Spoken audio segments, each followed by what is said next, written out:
They were here before by Corinne Samuels, Chapter 8. Nathan. In the blink of an eye, Nathan is booked in a hotel in Pretoria awaiting his charges. He settles in and spends more time online to discover as much as he can about life in America. However, since he discovered Shan, she is present in all his waking moments, a fixture in his life.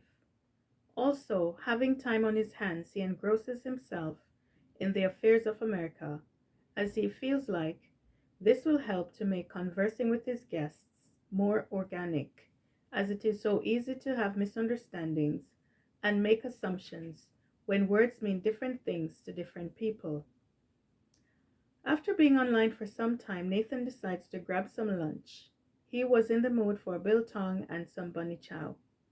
He kept wondering if Shan would enjoy the ethnic cuisines his country serves up so readily, or the hustle and bustle of the busy market. He had to laugh at himself. How could he be so verslan, smitten with a girl he doesn't even know? Wheat. But for some reason, he just could not get her out of his head. This obsession, for lack of a better word, being so infinitely out of character for him that he starts to wonder if he had been bewitched. He finds himself wondering if a jealous spirit has somehow taken hold of his mind with a view to distract him from his job. This idea seems so improbable, but it could happen, and it has happened. Mind you, Nathan has never been one to give any credence to old wives' fables, but this sudden attack, this unprecedented assault, again, for the lack of a better or a more precise term, seems so invasive and aggressive. A quick check of the facts in the situation reveals he, an educated man, the most educated in his family, being obsessed with an American woman 18 hours away by plane in a different time zone, essentially half the world away. Who doesn't know him? His many languages are the ways of his people. For multiple and obvious reasons, this does not make any good sense. More to the point, then, he must be bewitched, because how else could one explain this intrusive phenomenon? As a matter of hard fact, he vaguely remembers that a boy from his village in Graskop, who somehow managed to escape the drudgery of village life, having won a full scholarship, however, lost it after the first year because he had fallen madly in love with a colored girl, madly being the operative word as it was used to describe him, often because that was definitely insanity. There was just no other way to describe this sudden predicament. The truth is, in South Africa and other African nations, just developing nations in general, not many people get to abscond village life or life in the townships. It is generally an undeclared rule that whatever your circumstances are at the time of your birth, those circumstances very rarely change until death. And then children are born, live this way, die this way, and the cycle continues. Naturally, everyone in the village had agreed that it must have been one of the other candidates who had not received the prestigious scholarship, who must have been so angry and jealous that he had evoked a jealous spirit in the life of poor Mabuti. Yes, that was his name. After all, how else could an intelligent boy lose something so precious and love be blamed for it? Love is not foolish. No, she is wise and of a sound mind. Nathan has never fully grasped the meaning of the phrase, love makes fools of the wise, because clearly they must have been fools to begin with. So, no, love cannot be held in contempt for the actions of fools. For the villagers, there was just absolutely no other way to explain this folly, other than witchcraft, as it goes against all that is logical and falls outside the realm of human comprehension. Inevitably, everyone had to concede that Mabuti had been cursed. Sadly, since then, he has not been seen or heard from again, and obviously, If he did return, the elders would have to ask him to leave for the good of the commune. After all, he had been touched by tekis, or evil spirits. Peradventure, his presence in the village would lead to way too many complications. So it is definitely in everyone's best interest that he never returns. Nathan manages to snap himself out of his uncanny reflection and shake his head from side to side to banish any lingering malicious ideas.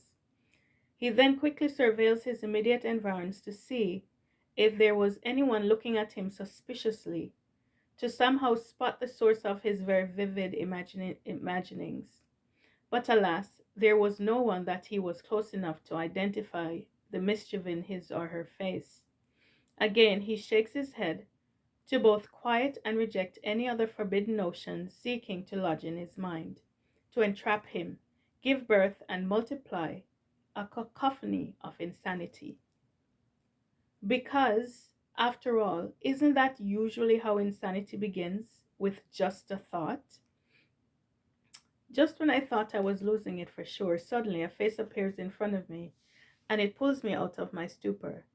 It is the face of my aunt, Tante Toishma, my mom's eldest and quite eccentric sister.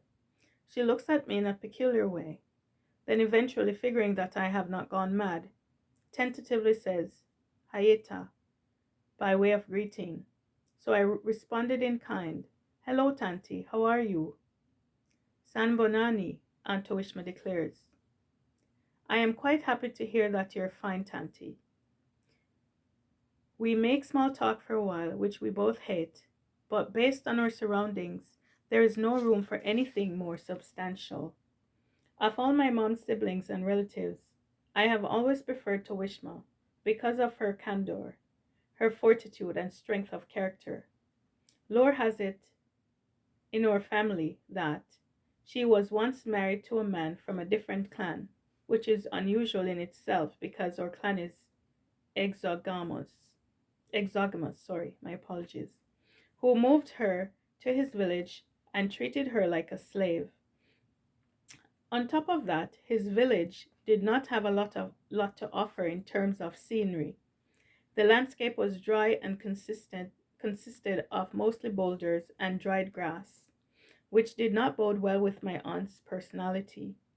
She is the kind of person who needs constant stimulation from nature, the trees, the streams, birds, flowers. Eventually, she did manage to escape her captor and start a new life for herself and her two children. Also, at a time when divorce and remarriage was frowned upon, and therefore met with social isolation, she beseeched the elders to consider her case. This she did so frequently and so passionately that eventually they had to acquiesce to her demands. She later decided to marry another man from another clan. However, she convinced him to live with her in our village. Now, whether or not they're living there happily ever after, no one can say for sure. In fact, I once asked her if she was happy, and her response was, My Shnana. That is the problem with today's generation. Everyone wants to be happy. Why must everyone be happy? Why is happiness so highly valued above all other virtues when there are far more honorable ways of being? I did not ask what that meant because I did not want to get into a fight with her. I know for sure that I would never win. But I keep wondering, what could be more worthy than to be happy? What goal is more noble than to attain a level of Zen that makes one unavailable to the human condition to which we are all prone by virtue of birth? Antoishma's word is definitely plausible since she has undoubtedly overcome profound hardships and has come out on the other side wiser, kinder, and stronger. She is deeply empathetic, never judgmental, and always quick to help. She once told me that, and I quote, hardship is the mother of virtue, because suffering is never random, but suffering makes us infinitely more human and more perceptive of the human condition. She is always quick to remind us that, And again I quote, God is not a slave master, and he takes no pleasure in inflicting pain. Also, pain is a matter of perspective, as it depends on how you choose to perceive pain. Therefore, it has the potential to make you bitter or better, more or less human. She told me that she always chooses to be better, more and more human, always evolving, becoming a better version of herself. As a matter of fact, the most radical thing she has ever said is, and again I quote, always try to stay in touch with the ancestors, and God will use them to help you on your quest to be better. Those are very deep and scary suppositions right there. Way too advanced for me. How can the living and the dead coexist? Are the ancestors considered angels? However, despite my deep desire to know more, I fully did not pursue any more communication in this regard on that topic. Neither did I think about what that might mean. I have come to accept that in this life there are ideas that are far above my ability to comprehend, and I have fully embraced this notion. So I've actually made peace with my level of ignorance. The complete irony, though, considering that I am the educated one. That being said, on this very confusing day under the piping hot sun, being so overcome with emotions, I decide to move to a more secure location to have a heart-to-heart with my favorite aunt.